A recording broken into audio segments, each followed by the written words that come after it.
ప్రియ దేవుడు పిల్లరా, మరి ఐగుప్తు దేశానికి పంపించాలి అని మరి దేవుడు అనుకున్నటువంటి సమయంలో తన మహిమను, తన కృపను అతడికి దేవుడు ధరింపచేసి పిల్లరా, అతన్ని తన శక్తితో నింపిన తర్వాతే, తన మహిమతో నింపిన తర్వాతే దేవుడు పంపించాలి అనుకున్నాడు. హల్లెలూయా. ఇక్కడ మోషే యొక్క జీవన వృత్తి ఏంటంటే పిల్లరా, గొర్రెల కాపరి. ఏ కాపరి పిల్లరా? గొర్రెల కాపరి. మరి మోషే యొక్క జీవన విధానంలో అతడు బ్రతికిన సంవత్సరములు 120 సంవత్సరములు. ఎన్ని సంవత్సరాలమ్మా?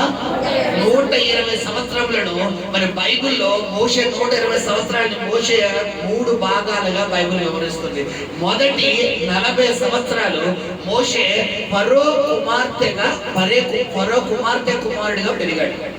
మొదటి 40 సంవత్సరాలు పెరిగి పిల్లరా, ఫరో కుమార్తె కుమారుడిగా పెరిగాడు మొదటి 40 సంవత్సరాలు. తర్వాత 40 సంవత్సరాల తర్వాత 41 నుండి 80 సంవత్సరాలు ఏమో పిల్లరా, మరి ఇత్రో అనే పిల్లరా ఆ యొక్క వ్యక్తి ఎవరైతే ఉన్నాడో మిద్యాను అనే దేశంలో ఇత్రో అనే వ్యక్తి యొక్క మరి అతని కుమార్తెకు పిల్లరా మరి భర్తగా అతనికి అల్లుడిగా పెరిగాడు. హల్లెలూయా. ఇక్కడికి 80 సంవత్సరాలు అతని జీవితం మరి కంప్లీట్ అయిపోయింది. 81వ సంవత్సరం నుండి పిల్లరా 120వ సంవత్సరం వరకు ఐగుప్తు దేశం నుండి పిల్లరా ఇశ్రాయేలీల ప్రజలను కానాను దేశానికి తీసుకువచ్చే ఇశ్రాయేలు ప్రజలకు నాయకుడుగా అతడు మారాడు. హల్లెలూయా. హల్లెలూయా. ఇక్కడ గమనించిన పిల్లరా, మొదటి 40 సంవత్సరాలు మోషేని పిల్లరా ఒక యవ్వన కాలంలో మనకి బైబిల్ చూపిస్తుంది. తర్వాత 40 సంవత్సరాలు అతడు యవ్వన వయసు నుండి కొంచెం వృద్ధాప్య వయసులోకి వచ్చినట్టుగా చూపిస్తుంది. పిల్లరా 81వ సంవత్సరం నుండి 120 సంవత్సరాలంటే మనం చెప్పక్కర్లేదు. ఆల్మోస్ట్ ఏ వయసు అది? ఇక వృద్ధాప్యంలో నడవలేని వయసు. ఇప్పుడు గమనించండి పిల్లరా, ఈ మోషేను దేవుడు పిలుచుకున్నటువంటి సందర్భం ఎప్పుడు తెలుసా? 80వ సంవత్సరం. యాక్చువల్లీ మనము ఏదైనా పని చెయ్యాలి అంటే ఎప్పుడు చేస్తాం? ఒంటిలో శక్తి ఉన్నప్పుడు, ఓపుకున్నప్పుడు చేస్తామా? ఏ ఓపిక లేనప్పుడు చేస్తామా? ఇప్పుడు ఓపుకున్నప్పుడు చేసేది నువ్వు, ఓపిక లేనప్పుడు చేయించుకునేది దేవుడు. హల్లెలూయా. నీ జీవితంలో నీకు ఐశ్వర్యము, నీకు ఆరోగ్యము, నీకు నెమ్మది, నీకు సమాధానము, నీకు సమృద్ధి, నీ జీవితంలో అష్టైశ్వర్యాలు అన్నీ ఉన్నప్పుడు నువ్వు దేవుడు పని చేయడం పెద్ద మ్యాటర్ కాదు. నీ జీవితంలో ఆరోగ్యము, నెమ్మది, సమృద్ధి, సమాధానము ఇవన్నీ వన్ బై వన్ లాస్ అయిపోయిన తర్వాత, నువ్వు ఎంటీగా అయిపోయిన తర్వాత, నువ్వు ఒంటరిగా మిగిలిపోయిన తర్వాత దేవుడు నిన్ను పిలుచుకుని వాడుకుంటాడు. చూడు, ఇప్పుడు ఎవరికి ఘనత వస్తుంది? దేవుడికి ఘనత వస్తుంది. హల్లెలూయా. ఇక్కడ మోషే జీవితంలో అలాగే పెట్టుకుంటారా? మోషేను దేవుడు అంటున్నాడు పిల్లరా, మరి అతడంట తన తండ్రి తన యొక్క మామ మందను అతడు మేపడానికి మరి ఆ యొక్క ప్రాంతానికి వెళ్తున్నాడంట. ఏంటా ప్రాంతం? చదువునా? మిద్యాను అనే చదువునన్నమాట. మిద్యాను యాజకుడైన ఇత్రో అను తన మామ మందను మేపుచు ఆ మందను అరణ్యము అవతలకు తోలుకొని దేవుని పర్వతమైన హోరేబునకు వచ్చెను. ఒక పొద నడిమి అగ్ని జ్వాలలలో యెహోవా దూత అతనికి ప్రత్యక్షమాయెను. అతడు చూచినప్పుడు అగ్ని వలన ఆ పొద మండుచుండెను కానీ పొద కాలిపోలేదు. హల్లెలూయా. ఇక్కడ గమనించట్లేరా, దేవుడు ఒక వ్యక్తిని దర్శించుకోవాలి, ఒక వ్యక్తిని ఏర్పరచుకోవాలి, ఒక వ్యక్తిని ఆయన తట్టు తిప్పుకోవాలి అంటే పిల్లరా అతడు అరణ్యం వంటి అనుభవం కూడా రావాలి. ఇందాక కూడా మీకు ఒక ఉదాహరణ చెప్పని, ఎవరామే? హాగర్ కూడా దేవుడు ఎక్కడ దర్శిస్తున్నాడు? అరణ్యం. ఇక్కడ కూడా మోషేని ఎక్కడ దర్శిస్తున్నాడు? అరణ్యం. అంటే మీకు ఏం చెప్పండి పిల్లరా? శ్రమ. నీ జీవితంలో నువ్వు సమాధానంగా ఉన్నప్పుడు, నెమ్మదిగా ఉన్నప్పుడు, ఆరోగ్యంగా ఉన్నప్పుడు, సమృద్ధిగా ఉన్నప్పుడు చూస్తావా? చెప్పాలి. ఇప్పుడు కనుక నీ చేతిలో అన్ని ఆశీర్వాదాలు ఉన్నాయనుకో, ఈ పాటికి ఏ గార్డెన్ పార్టీకో ఎందుకు సీజన్ ఏంటి ఈ టైంకి ఎడగంట ఆదివారం మట్లు ఈ ఫస్ట్ ఆదివారం స్టార్ట్ అవుతుంది, డిసెంబర్ లాస్ట్ ఆదివారం లేదంటే ఈ డిసెంబర్ ఫస్ట్ వీక్ లోనే ఎండ్ అవుతుంది. ఈ 1 మంత్ లో 4 ఆదివారాలకి జనాలకి మమ్మల్ని చూసుకోక్కర్లేదు, శుభ్రంగా వెళ్ళిపోతారు. మన దగ్గర సౌండ్ అంటే ఈ పాడికి మనం ఎక్కడ ఉంటాం, ఆ సముద్రం దగ్గర ఉంటాం. హల్లెలూయా. ఇక్కడ గమనించండి పిల్లరా, ఈ యొక్క మోషేని దేవుడు ఏర్పరచుకోవాలి, దేవుడు వాడుకోవాలి, దేవుడు ఒక గొప్ప నాయకుడిగా అతన్ని చెయ్యాలి అన్నప్పుడు అతని దేవుడు ఏ స్థలం కూడా నడిపిస్తున్నాడంటే అరణ్యం.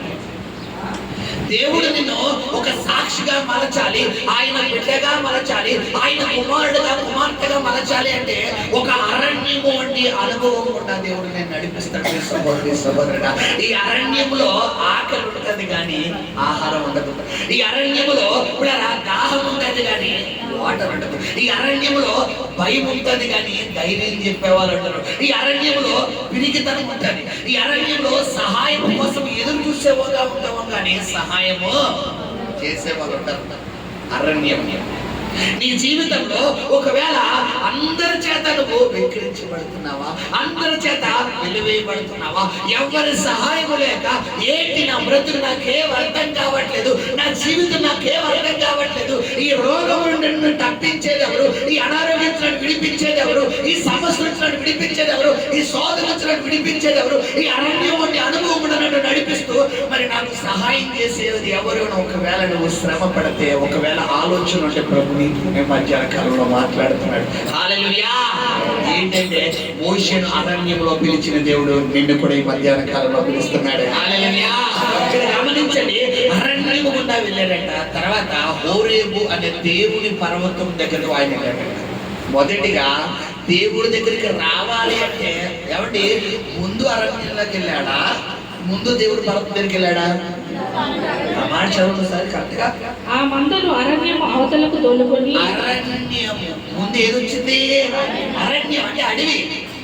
నీ జీవితంలో ప్రస్తుతానికి నువ్వు అరణ్యంలో ఉన్నావా, దేవుని పర్వతం అనే హోరేబు పర్వతం దగ్గర ఉన్నావా? ఎక్కడున్నావు? అరణ్యము. ఇప్పుడు అరణ్యం ఉందంటే రేపొద్దు దేవుడికి ఏమోబోతున్నాడు? దేవుని పర్వతంలోకి దేవుడిని నడిపించబోతున్నాడు. హల్లెలూయా. ఇప్పుడు అరణ్యము అంటే భయము, ఇప్పుడు అరణ్యం అంటే నిద్ర ఉండదు, ఇప్పుడు అరణ్యం అంటే అలజడి, అరణ్యము అంటే ప్రాణ భయం, అరణ్యము అంటే ఏంటి నా జీవితం నాకు అర్థం కావట్లేదు, నా కెరీర్ ఏంటి నాకు అర్థం కావట్లేదు, అసలు ఎటు వెళ్తుంది నా బ్రతుకు నాకు అర్థం కావట్లేదు అన్నదే అరణ్యం. ఒక్కసారి ఆ ట్రిప్లోకి వెళ్ళండి, మారేడుమిల్లి అంటే అరణ్యం అంటారు. పిల్లరా, ఈ యొక్క జలపాతం ఏదో సంథింగ్ రంప ఈ ప్రాంతాలకు ఉంటాయి కదా, ఈ వాటర్ ఫాల్స్ దగ్గరికి వెళ్ళినప్పుడు అక్కడ చుట్టూ ఎలా ఉంటది? మామూలు మన ఇంటి దగ్గర జాన్ చెట్లు ఉంటాయి, చెట్లు ఎలా ఉంటాయి? ఒక్కోటి ఊరంత పొడుగు ఉంటుంది. ఆ చుట్టూ పోయి కూయి కూయి అని శబ్దాలు. మామూలుగా పగలంటేనే మంచి చీకటిగా ఉంటుంది. ఇంకా రాత్రి సాయంత్రం 5, 6 అయితేసరికి ఎలా ఉంటుంది? కట్టిక చీకటి. ఇక రాత్రి 7 అయితే ఇక మనం ఒక అడిగేయగలమా? ఇప్పుడు మోషేను దేవుడు అరణ్యం గుండా నడిపిస్తున్నాడు. నీవు కూడా అరణ్యములో ఇక్కడ ఏంటంటే పిల్లరా, నీకు సహాయం చేసే వాళ్ళు ఉండరు. అయితే సహాయం చేసే వాళ్ళు లేకపోవడం అంటే లేనట్లు చేసింది ఎవరు? ఎందుకు చేస్తున్నాడు సహాయం? ఎందుకు అలా నడిపిస్తున్నాడు ఆయన? చెప్పాలి. ఆయన నీకు పగటి పూట మేఘస్తంభముగాను, రాత్రి పూట అగ్ని స్తంభముగా ఉండబోతున్నాడు. హల్లెలూయా. హల్లెలూయా. ఆయన నీకు కొండగా, కోటగా, దుఃఖముగా, ఆశ్రయముగా ఉండు నిమిత్తమే ఈ యొక్క సిచ్యువేషన్స్ కూడా ఏం చేస్తున్న దేవుడు నడిపిస్తున్నాడు. హల్లెలూయా. హల్లెలూయా. సరే గమనించండి, మొదటిగా మోషేను అరణ్యం గుండా నడిపిస్తున్నాడు అతని మంద ద్వారా. తర్వాత ఆ మందను అరణ్యం గుండా నడిపించిన తర్వాత ఏం చేస్తాడంట? దేవుని పర్వతమని హోరేబునకు అతడు వచ్చాడు. ఇది సెకండ్ ఘట్టం. మొదటి ఘట్టము నీ శ్రమల ద్వారా, నీ కష్టము ద్వారా, నీ మానసిక ఒత్తిడి ద్వారా, నీ ఇబ్బందుల ద్వారా, నీ ఇరుకుల ద్వారా, నీ నిందల ద్వారా, నీ అవమానాల ద్వారా, నీ పోరాటాల ద్వారా, నీ మానసిక ఒత్తిడిల ద్వారా నువ్వు నడవడం ఎవరి చిత్తం? దేవుడి చిత్తం. చాలా మంది అనుకుంటారు, నా చేతులారా నేనే పాడు చేసుకున్నాను నా జీవితం, నా జీవితం నేనే స్పాయిల్ చేసుకున్నాను, ఎవ్వరూ పాడు చేయలేదు, నేనే నాశనం చేసుకున్నాను. లేదు, నీ జీవితంలో ఆ స్పాయిల్ రాకపోతే ఈ రోజు నీ జీవితంలో ఎవరు అడుగు పెట్టేవారు కాదు. హల్లెలూయా. తప్పిపోయిన కుమారుడికి పిల్లరా తండ్రికి దూరమైన తర్వాతే కుమారుడికి ఎవరి ప్రేమ తెలిసింది? తండ్రి ప్రేమ తెలిసింది. పెద్ద కుమారుడు కూడా తండ్రి దగ్గరే ఉన్నాడు, కానీ తెలుస్తుందా? చెప్పాలి. మనం చూసుకుంటే లూకా సువార్త 15వ అధ్యాయంలో పిల్లరా పెద్ద కుమారుడు తండ్రి దగ్గర ఉన్నాడు, కానీ అతనిలో ఏం లేదు పిల్లరా, ప్రేమ లేదు. తన తమ్ముడు ఇంటికి వచ్చిన తర్వాత తండ్రి ఒక గొప్ప ప్రేమ విందు చేసి క్రొవ్విన పశువును వధించి మరి మంచి వాయిద్యాలతో మంచి సంగీతాలతో మంచి పిల్లల ప్రోగ్రాం పెడితే ఈ యొక్క సౌండ్ అంతా ఏంటి, ఈ వాయిద్యాలు అంతా ఏంటి అని చెప్పి విని ఏంటి అని అడిగితే ఈ యొక్క తండ్రి ఈ అన్నయ్య అంటాడంట, ఏంటి మా ఇంటి దగ్గర ఏంటి హడావుడి జరుగుతుందంటే చుట్టుపక్కల ఏమంటారు పిల్లరా, తప్పిపోయిన నీ తమ్ముడు తిరిగి వచ్చినందున నీ తండ్రి గొప్ప విందు చేయుచున్నాడు. చదవండి అన్నమాట లూకా సువార్త 15వ అధ్యాయంలో గొప్ప విందు చేయుచున్నాడు. ఆ మాటకి అన్నయ్య ఏం చేస్తున్నాడు? అయితే అతడు కోప్పడి లోపలికి వెళ్ళగలక చూసారా ఏమండి, తప్పిపోయిన కుమారుడులో కోపం ఉంది కాబట్టి తండ్రి దూరం అయిపోయాడు.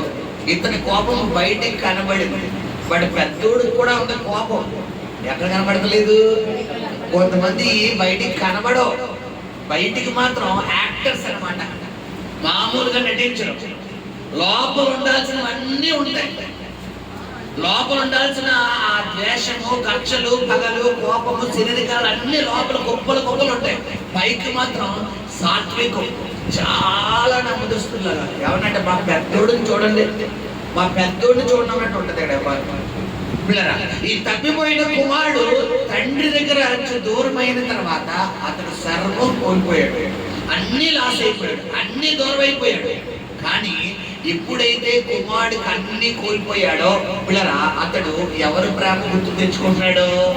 తండ్రి ప్రేమేంటని మనం లూకా సువార్త 15వ అధ్యాయం చూస్తే, అయితే కుమారుడికి బుద్ధి వచ్చినప్పుడు, ఏమి లేనప్పుడు తండ్రికి దూరం అయ్యాడు, బుద్ధి లేనప్పుడు.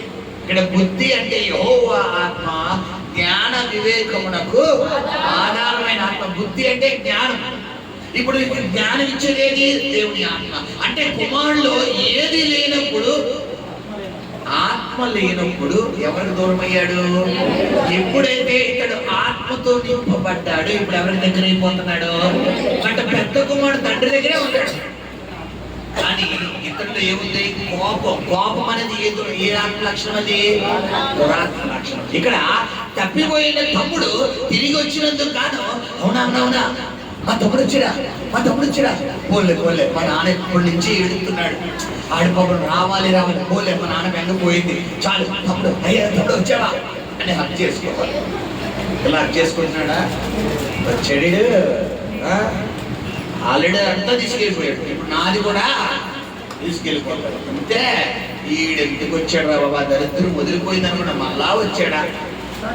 ఇదే స్వభావం వేషధారణ. బైబిల్ చెప్తుంది, వ్యభిచారులకైనా నా దగ్గర స్థానం ఉందేమో కానీ వేషధారణ లేదంట. హల్లెలూయా. ఇక్కడ గమనించడంలోనా ఈ యొక్క మన జీవితంలో దేవుడు ఒక అనుభవం గుండా నడిపించే నిమిత్తమే ఈ తప్పిపోయిన కుమారుడిని ఇప్పుడు ఆ చేదైన అనుభవం గుండా నడిపించినప్పుడే అతడికి తండ్రి ప్రేమ తెలిసింది. అవునా కదా?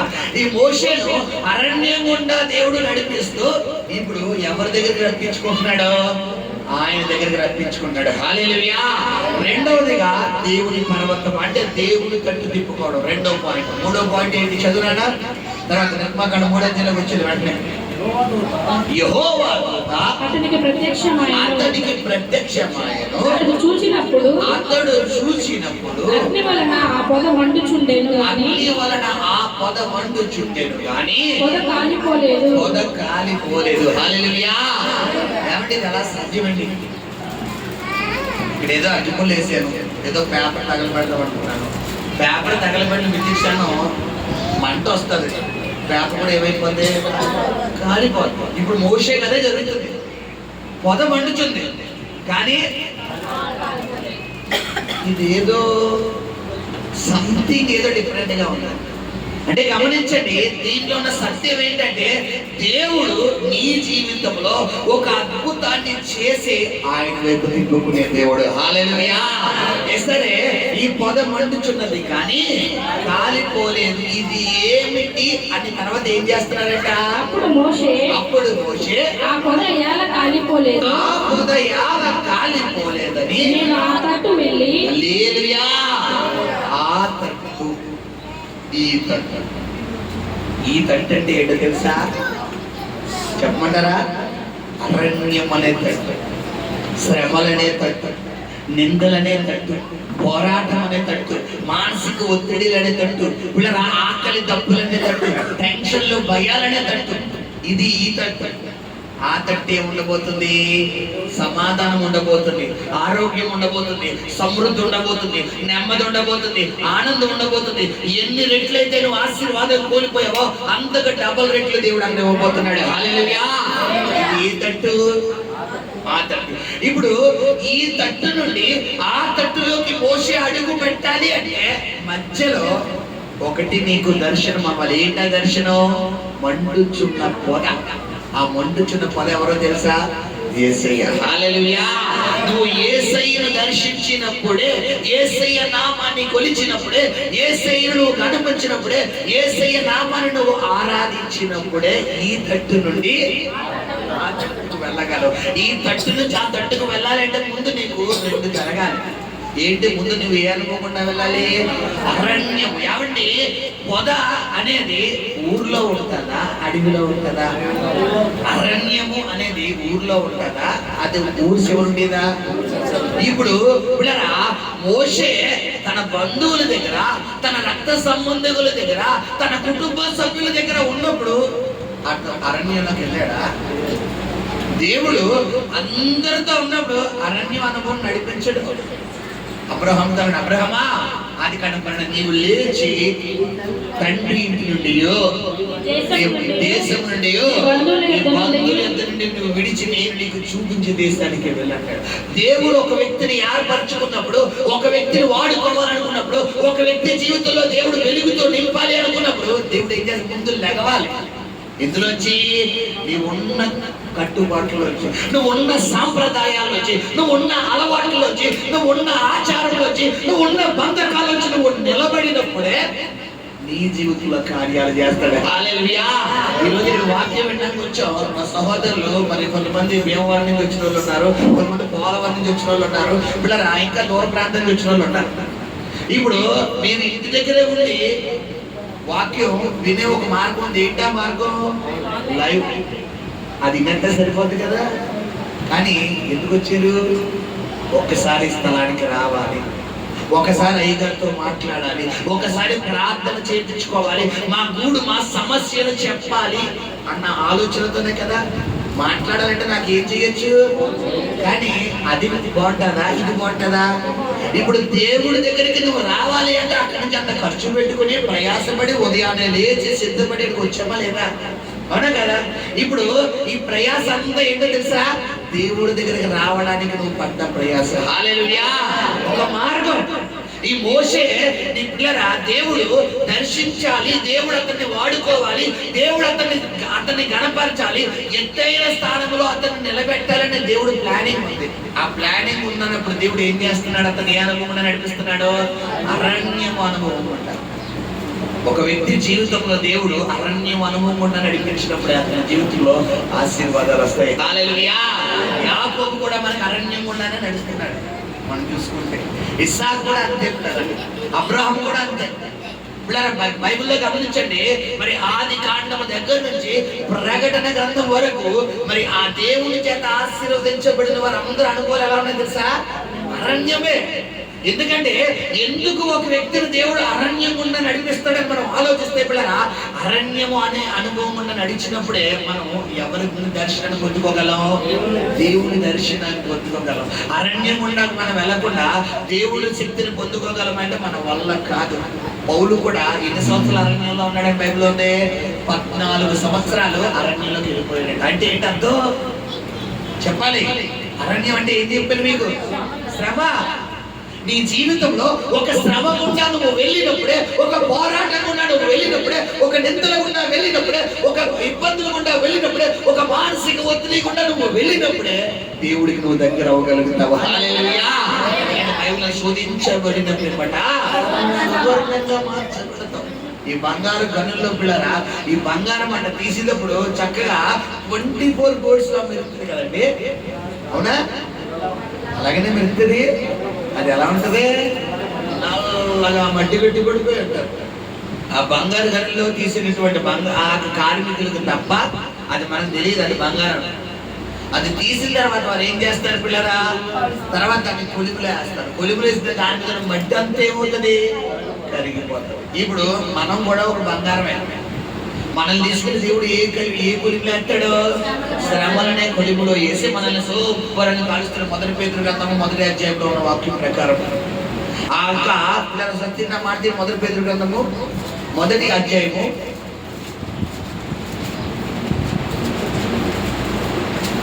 1 పేతురు 1వ అధ్యాయము 7వ వచనం. నశించిపోవు సువర్ణము అగ్ని పరీక్ష వలన శుద్ధపరచబడుచున్నది కదా. హల్లెలూయా.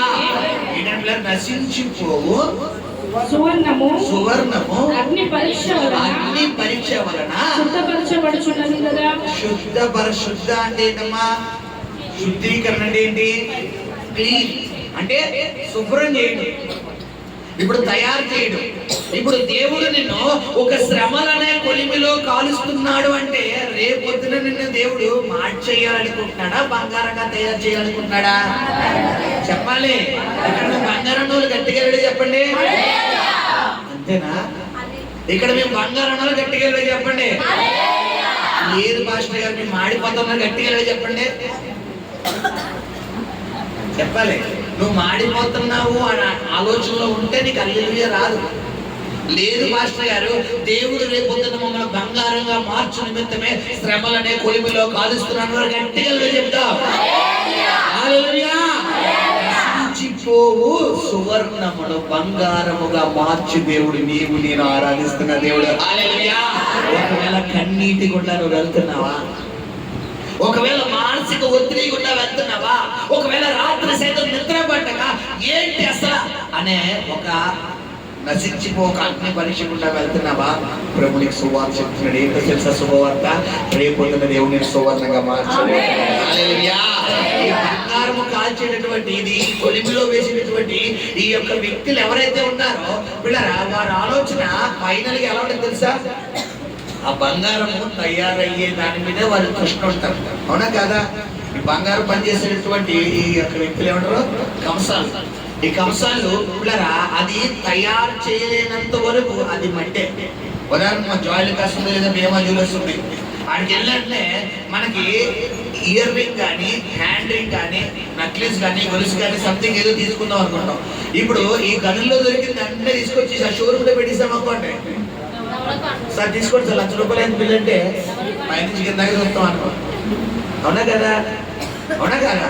ఇంతకీ దాని విలువ 1,00,000 కాదు 10 లక్షలు. కానీ మనకి ఎంత ఎత్తున్నాడు? 1,00,000 ఎత్తున్నాడు. మనం ఏమనుకుంటాం? ఈ రాయి ముక్కలు తీసుకొచ్చి నా చెప్తున్నా నాకంటే పిచ్చోడు ఎవడో లేడంటే. ఇంతకది బంగారమే, కానీ మ్యాటర్ ఏం లేదు అందులో. దాన్ని క్లీన్ చేయలే.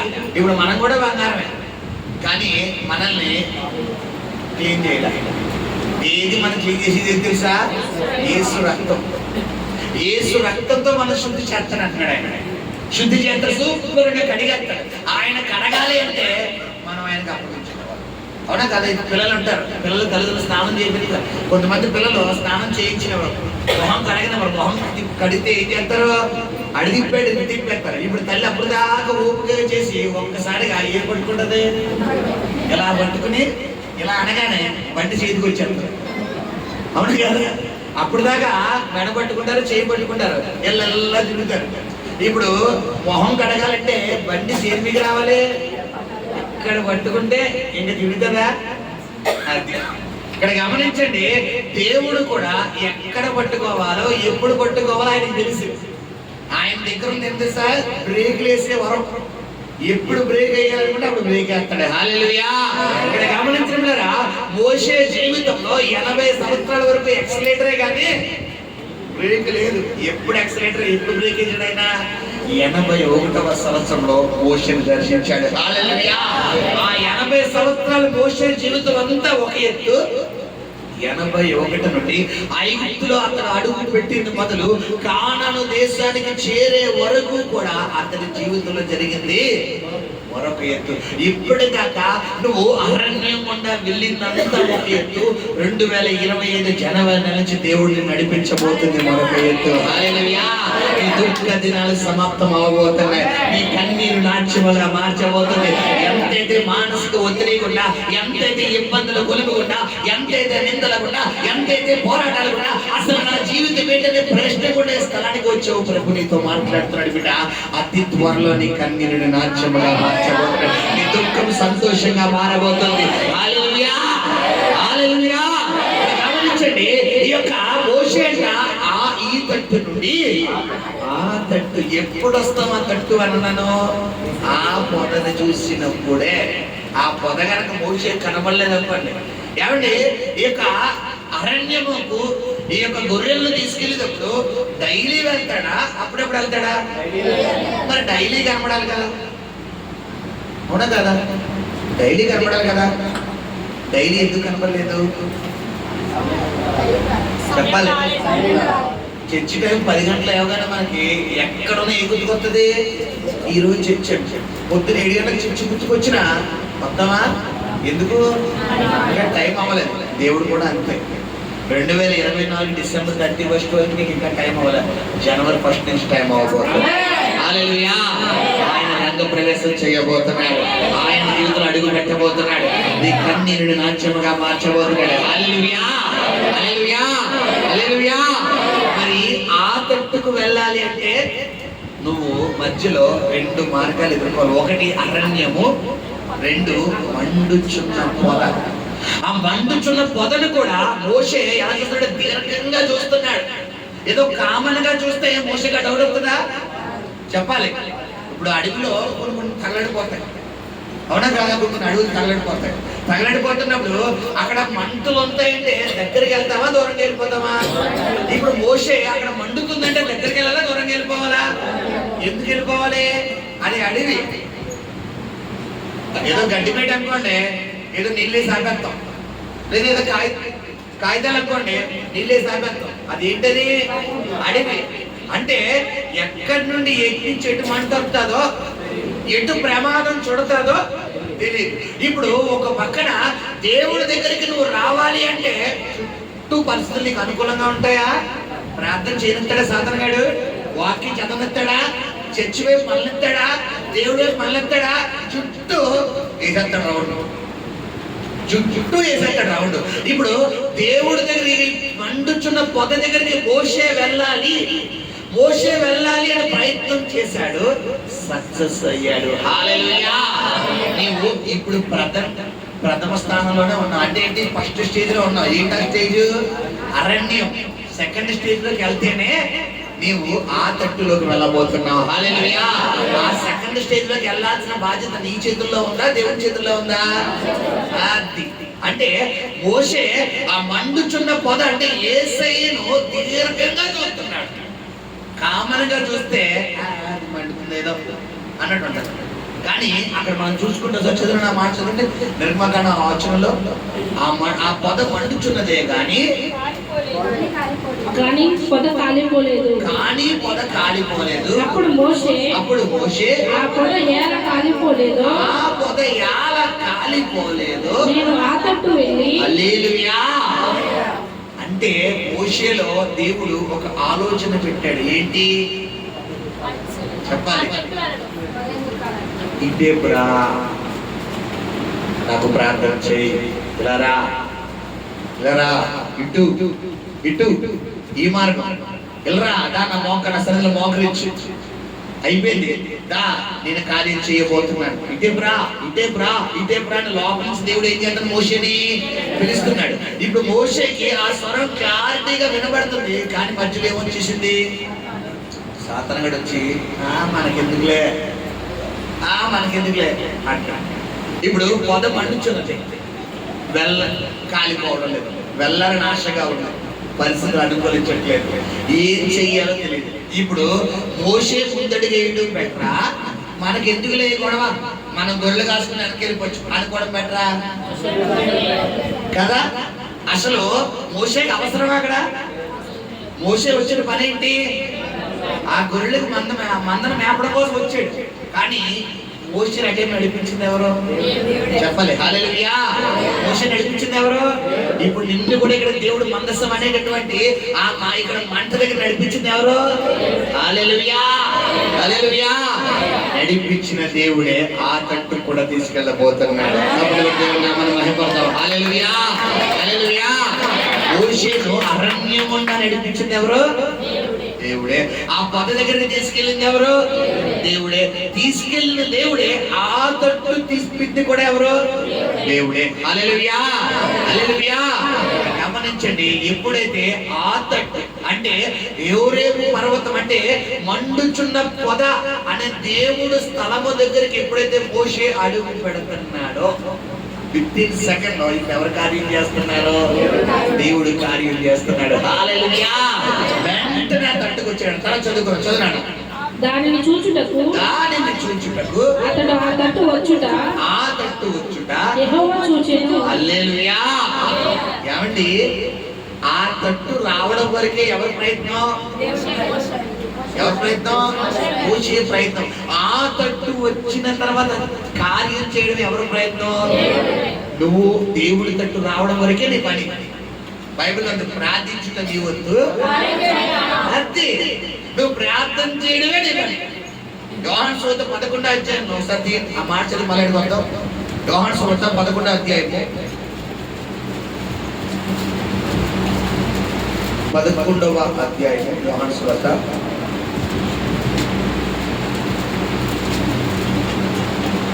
41వ వచనం. అంతట వారు ఆ రాయి తీసివేసిరి. 39 చదువుకున్నారన్నమాట. యేసు రాయిని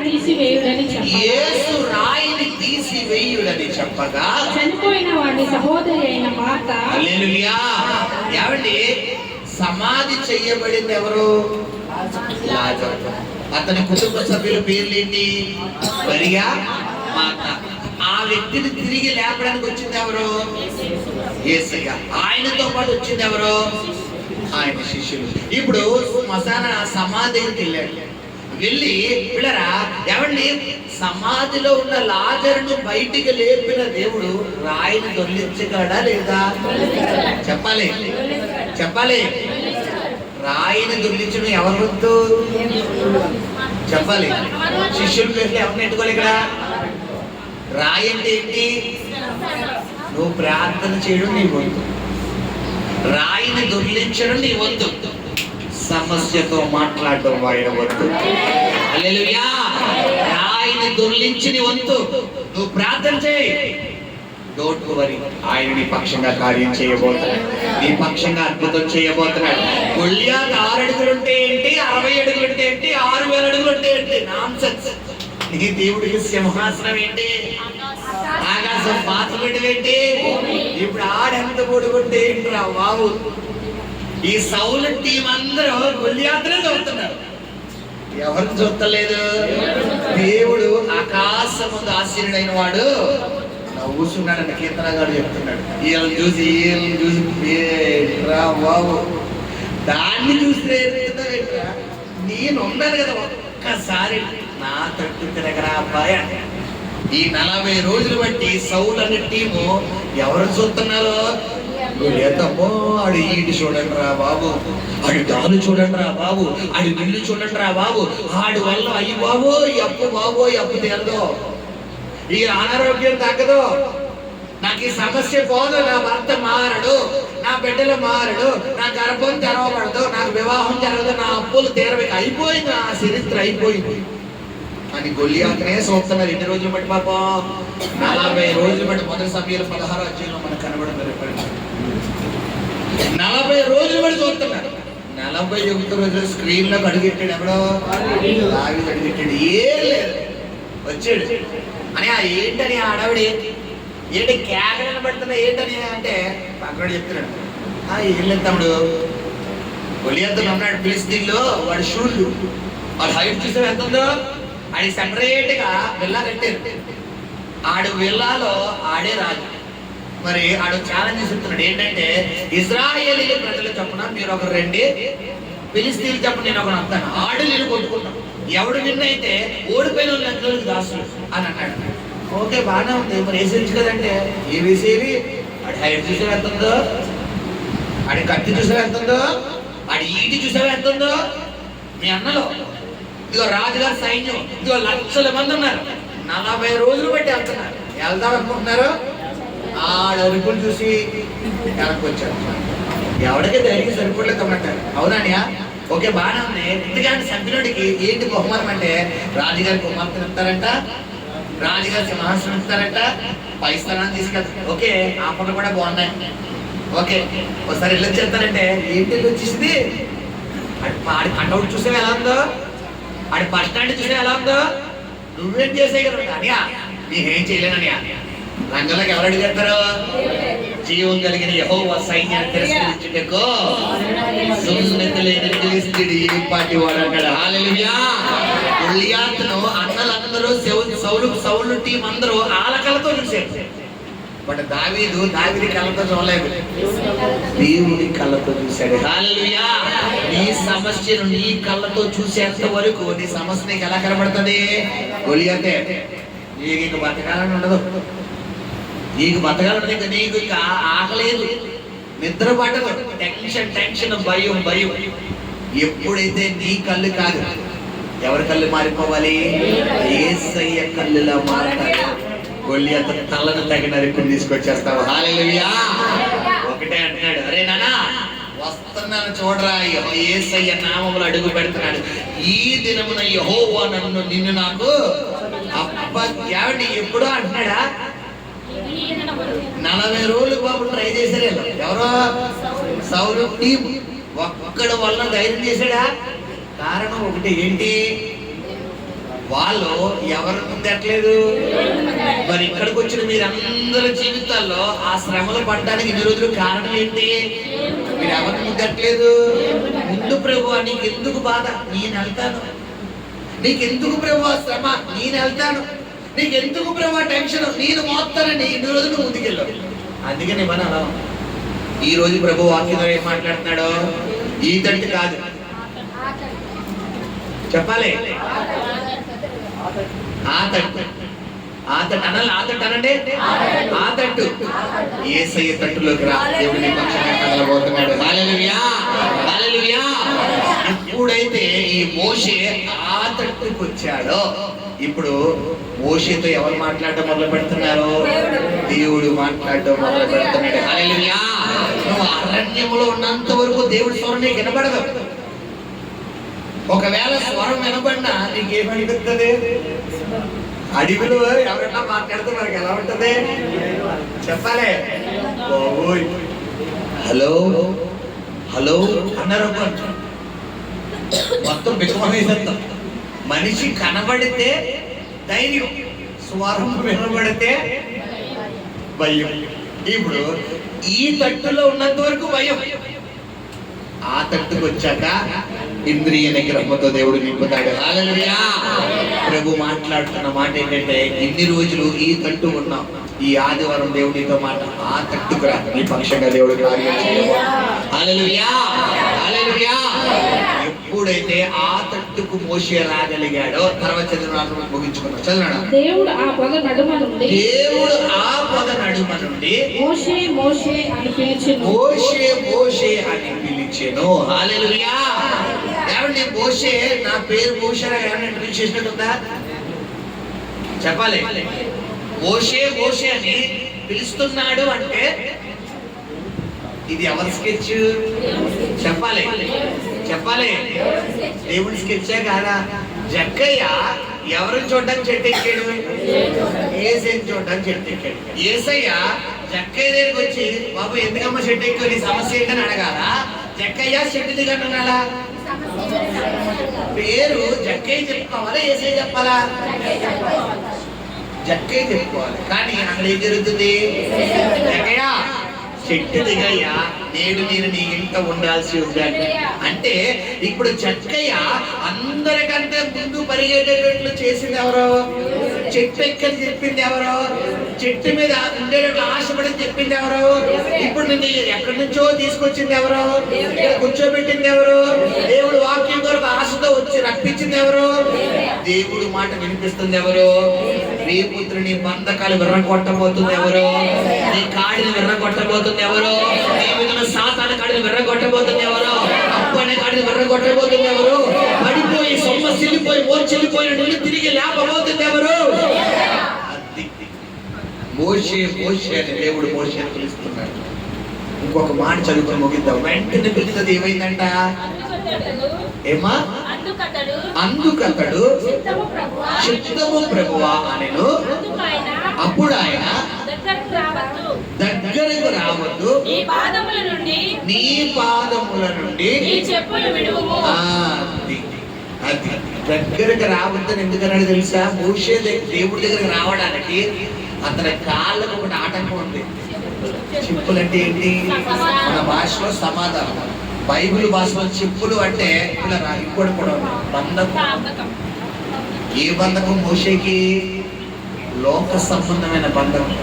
నువ్వు దేవుడి తట్టు రావాలి, దేవుడి దగ్గరికి రావాలి, దేవుడిని హత్తుకోవాలి, దేవుడు నీ జీవితంలో కార్యం చెయ్యాలి, నీ మీద ఉన్న సాతాను కాడికి దేవుడు విర్రగొట్టాలి అంటే ముందు నీ దగ్గర ఉన్న ఆ కట్టుబాట్లు, ఆ ఆచారాలు, ఆ అలవాట్లు, దేవుడికి ఆయాసకరమైన క్రియలు అనే చెప్పులు ఏం చేయాలి? విడిచిపెట్టి తర్వాత ఏమంటాడు దేవుడు? నా యొద్దకు రా. తర్వాత ఏమంటాడు? ఇది నీవు నివసించు స్థలము, నీవు నిలబడే స్థలం ఏదంట? ఏమండి అది అడివా కాదా? అడవి పరిశుద్ధ స్థలం ఎలా అవుతుంది చెప్పాలి? అడవి పరిశుద్ధ స్థలమా? దేవుని మందిరం పరిశుద్ధ స్థలమా? అప్పుడు దాకా అడివే. ఎప్పుడైతే దేవుడు అక్కడ అడుగు పెట్టాడో అప్పుడే పరిశుద్ధ స్థలం అయిపోతుంది. హల్లెలూయా. ఇప్పుడు దాకా నీ జీవితం అడివే, ఇక్కడ నుండి ఆయన పరిశుద్ధ స్థలంగా దేవుడు మార్చబోతున్నాడు. హల్లెలూయా. ఇప్పటిదాకా నీకు క్యారాఫ్ లేదు, ఇప్పటిదాకా నీకు చిరునామా లేదు, ఇప్పటిదాకా నీకు సమాధానం లేదు, ఇప్పటిదాకా నీకు సంతోషం లేదు, ఇప్పటిదాకా నీకు ఆదరణ లేదు. నువ్వు ఈ తట్టు నుండి ఆ తట్టుకు వచ్చిన మరుక్షణం నీ పక్షంగా దేవుడు కార్యం చేయబోతున్నాడు. హల్లెలూయా. 5 పాయింట్లు దేవుడు మనతో మాట్లాడు. మొదటిగా మోషే అరణ్యం అనే అనుభవం గుండా వెళ్ళాడు. మొదటిగా ఏంటి చెప్పారా? అరణ్యం. రెండోది ఏం చెప్పారా? దేవుడి మండుచున్న పొదను చూశాడు. అరణ్యం అనే అనుభవం గుండా వెళ్ళినప్పుడే మండుచున్న పొద కనబడతాడు. మండుచున్న పొదను చూసిన తర్వాతే ఆ తట్టుకు వెళ్ళాలనిపిస్తుంది. ఆ తట్టుకు వెళ్ళిన తర్వాత దేవుడితో మోషే మోషే అని దేవుడు పిలుస్తున్నాడు. 4వ ఆ తట్టుకు వెళ్తేనే దేవుడు నిన్ను పేరు పెట్టి పిలుస్తాడు. అంటే ఈ మండుచున్న పొద అంటే యేసయ్యను నువ్వు పరిగణించినప్పుడు, యేసయ్యను దీర్ఘంగా చూసినప్పుడు, యేసయ్య వాక్యాన్ని మీద శ్రద్ధ వహించినప్పుడు, యేసయ్య మీద పూర్తిగా నువ్వు భారం పెట్టినప్పుడు, నువ్వు ప్రార్థన చేసినప్పుడు, నువ్వు వాక్యానుసారంగా జీవించినప్పుడే నీకు ఆ తట్టుకు వెళ్ళాలి అన్న ఆలోచన వస్తుంది. నువ్వు ఏదో కామన్ గా ప్రార్థన చేసి రోజుకు ఒక 2 నిమిషాలు 3 నిమిషాలు ప్రార్థన చేసి నాకు కార్యాలు జరిగిపోవాలంటే నీకు మండుచున్న పొద కనబడదు. మండుచున్న పొద కనబడదు. మండుచున్న పొద కనబడాలి అంటే నువ్వు దాన్ని పరిశోధించాలి. దేవుని దీర్ఘంగా చూడాలి. దీర్ఘంగా నువ్వు దీర్ఘంగా చూసినప్పుడే అటువైపు వెళ్ళాలి. బైబిల్లో పేతురు అంటున్నారా, యేసు ప్రభు వారు రుచి చూసి తెలుసుకునేడలా బైబిల్లో ఉంది. ఏ దేవుడు అంటే ఏం చేయాలంట? రుచి చూచి తెలుసుకునేడల. మనం ఏదైనా ఇంట్లో మంచి డిష్ చేసాం అనుకోండి, చికెన్ మటన్ ఫిష్ ఏదైనా, ముందు రుచి చూడకుండా వడ్డించేస్తావా? ఏ స్త్రీలు అక్కల తల్లిలో అమ్మల చెల్లెలు ఉంటారో డిష్ ప్రిపేర్ చేసినప్పుడు, ఆ వంట ప్రిపేర్ చేసినప్పుడు ఏం చేద్దాం పిల్లరా? కొంచెం తీసుకుని మొత్తం కూరట్టుకుని తినేస్తావా? లైట్ గా లిక్విడ్ ఏదైతే ఉందో గ్రేవీ, ఆ గ్రేవీ కొంచెం చేతులు వేసుకుని టేస్ట్ చూద్దాం. చూసి మసాలా సరిపోయిందా, కారం సరిపోయిందా, ఉప్పు సరిపోయిందా, అన్ని కూర తయారైందా లేదా అని చూద్దాం. వన్స్ మనం ఇక్కడ తినగానే ఎక్కడ సూచన వస్తుంది చెప్పాలి. ఇప్పుడు దేవుడిని ఒక కార్యం ద్వారా నువ్వు టేస్ట్ చెయ్యాలి అంటే ముందు స్లిప్ చెయ్యాలి. ముందు స్లిప్ చెయ్యాలి అంటే నువ్వు ఎక్కడికి రావాలి? దేవుడి సన్నిధికి రావాలి అంటే నువ్వు ఊరికి నుంచి వెళ్తావా? నీ బంధకాలు వదిలితేనే ఇక్కడికి రాగలవు. ఎందుకంటే మోసే కాళ్ళకున్న చెప్పులను ఇది నీవు నివసించు స్థలము పరిశుద్ధ స్థలం. ఇప్పుడు పరిశుద్ధ స్థలములో నుంచి దేవుడు నీకు సహాయం చెయ్యాలి అంటే నువ్వు చెయ్యాల్సిన పనులు 4 ఉన్నాయి. ఏంట 4? 1 అరణ్యవనము గుండా వెళ్ళాలి. 2 మండుచున్న పొదను దీర్ఘంగా పరిశోధించాలి. కామన్గా చెయ్యాలంటే సరిపోద్దా? చెప్పాలి. ఏదో యూజువల్లీ కొంతమంది చర్చికి వస్తారు, ఆడుతూ పాడుతూ వస్తారు. పొద్దున్న ఎప్పుడు 7 గంటలకు బండి బయలుదేరుతారు. జాగ్రత్తగా చర్చికి వచ్చేసరికి ఎంత అయిపోతుంది తెలుసా? 11 అయిపోతుంది. ఏంటి? ఆ పక్కింటి పిన్ని కానీ, పక్కింటి వదిలి కానీ, ఆ పక్కన పెద్దం కానీ, పక్కన అందరూ వెళ్ళి చక్క పెట్టుకుని అన్ని అయిపోయాక లాస్ట్ లో సేవకుడు ఆశీర్వాద తండ్రి దేవుడు యొక్క ప్రేమ ఈ టైంకి వచ్చి తలెడాడు అంటారు. వీళ్ళు ఏ బ్యాచ్? కామన్గా వచ్చే బ్యాచ్. కొంతమంది ప్రార్థన ప్రారంభించక ముందు వచ్చేస్తారు. అంటే ఏంటి? దేవుడి దగ్గరికి వెళ్ళాలి, దేవుడి వాక్యం వినాలి. ఈరోజు నేను ఫస్ట్ ఉండాలి, నేను ఫస్ట్ పాటలు కూడా స్టార్ట్ చేసి ఫస్ట్ లో ఉండాలి. ఇదే దాహం, ఇదే దాహం, దేవుడి దాహం, దేవుడి దాహం. ఇప్పుడు మోసేది ఆ దాహమే. నీలో ఏముండాలి? ఆ తట్టుకు వెళ్ళాలన్న ఆలోచన ఉండాలి. క్షమించండి, ఆ పొదను చూడాలన్న ఆలోచన ఉండాలి. చూసిన తర్వాత నీకు తెలియకుండానే, అవునా కాదా? ఇప్పుడు మిమ్మల్ని ప్రశ్నిస్తాను, ప్రారంభ దశ నుంచి మాకు ఇదే ఆత్మస్థితి అన్నవారు ఎవరైనా ఉన్నారు ఇక్కడ? మేము దేవుళ్ళలోకి వచ్చిన ప్రారంభం నుంచి ఇప్పుడు దాకా అదే ఆత్మస్థితి అన్నవారు. అప్పటికిప్పటికి చాలా మార్పు వచ్చింది అన్నవాళ్ళు చేతులు పైకి ఎత్తండి. దేవుళ్ళలోకి వచ్చినప్పటికి ఇప్పటికి చాలా దేవుడు మాలో లోతైన అనుభవించాడండి అన్నవారు కదా. ఇప్పుడు పొదను దీర్ఘంగా పరిశోధించినప్పుడే నీకు ఎలా అనిపిస్తుంది? ఆ తట్టు వెళ్ళాలి అంటే దేవుడి తట్టు వెళ్ళాలనిపిస్తుంది. 3వది దేవుడిని చూడాలి పరిశోధించినప్పుడే. ఆ తట్టు వెళ్ళిన తర్వాత ఎవరి స్వరం వినపడుతుంది?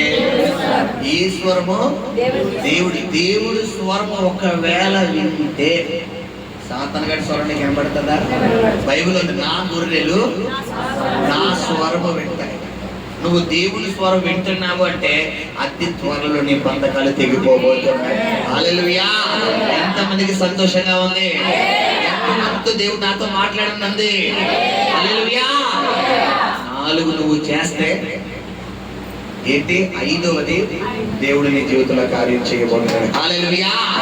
ఇప్పుడు ఏంటి? నీ చెప్పులు వల్ల చాలా మంది దీర్ఘంగా చూస్తారు. పిల్లరా ఆ తట్టు వస్తారు. తర్వాత ఏంటమ్మా? ఏంటి? దేవుని స్వరం అంటారు. బట్ ఏది చేయరు? బంధకాలు వదలరు, అలవాట్లు వదలరు, ఆచారాలు వదలరు, కట్టుబాటు వదలరు. నువ్వు వదిలితేనే అబ్రహాంతో ఏమన్నాడు? అబ్రహాం అని లేచి తండ్రి ఇంటి నుండి బంధువుల నుంచి దేశం నేను నీకు చూపించే దేశానికి వెళ్ళు అంటే ఏంటి అర్థం? వదిలేమని అర్థం. నిన్ను దేవుడు ఒకటి విడిచిపెట్టు, ఒక వ్యసనాన్ని వదిలేయి, ఒక అలవాటును వదిలేయి, ఒక సాంప్రదాయాన్ని వదిలేయి, ఒక కట్టుబాటును వదిలేయి అంటే దాని గురించి మళ్ళా కల్లో కూడా నువ్వు జ్ఞాపకం చేసుకోకూడదు. నీకు కల్లో కూడా అది రాకూడదు. ఒకవేళ వస్తుంది అంటే నీ కాళ్ళకి ఇంకా ఏమున్నట్టు? ఇప్పుడు కాళ్ళకి చెప్పులు ఉన్నంత వరకు నువ్వు పరిశుద్ధ స్థలంలో అడుగు పెట్టగలవా? ఇప్పుడు చర్చిలోకి ఎవరైనా నాతో సహాయం చెప్పులు వేసుకుని వచ్చావా? ఎందుకు? కనీసం మనకు తెలిసి పిల్లలు ఒకవేళ చెప్పులతో వచ్చినా మనం ఏమంటాం? ఎందుకు? ఇది పరిశుద్ధ స్థలం. పరిశుద్ధ స్థలం. దేవుడు నిన్ను దర్శించాలంటే నీ కాళ్ళ పైన చెప్పులు వదిలేయాలి. అంటే ఏంటి? నీ బంధకాలు వదిలేయాలి. నిన్ను లోకానికి తీసుకెళ్ళిపోతూ పాపాలు ఆ క్రియలన్నీ వదిలేయాలి.